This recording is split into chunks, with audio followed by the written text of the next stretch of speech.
Broth superior. Ano pa? Paulit nga. Hindi ko masyado marinig eh. Broth superior.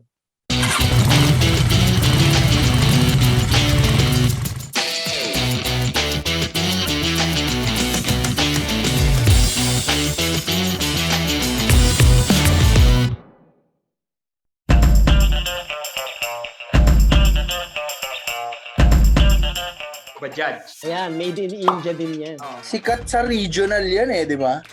Yung mga three-wheeler talagang patok na patok yan sa Visayas and Mindanao. Marami silang mga budget na motor.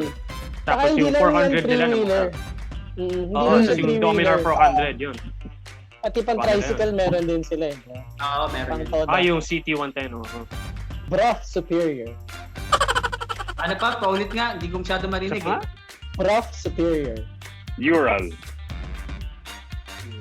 Ito Russian yan eh. May napanood akong video nito eh. Although, based sa video na napanood ko parang medyo hindi nagbubuo yung technology nitong bike na to eh. As in, super... I think parang the exact same parts na ginagamit nila before nung World War II. Ang galing ano? Hanggang ngayon yung models nila ngayon? I think, halos pareho pa rin. Wala silang binago. Okay. O kasi kung tinignan mo yung engine nila, ganoon pa rin itsura eh.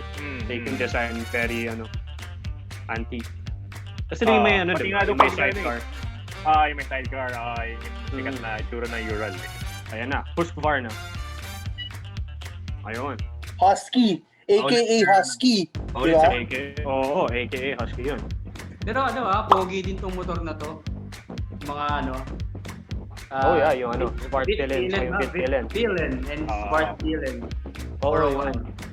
Nasa Sila Ryan Agoncillo yata ang nito. Saka si endorser dito. From E-Heads. Sino yung sa E-Heads? Si Raymond. May husky din siya. May husky din siya. Yeah, meron. Oh.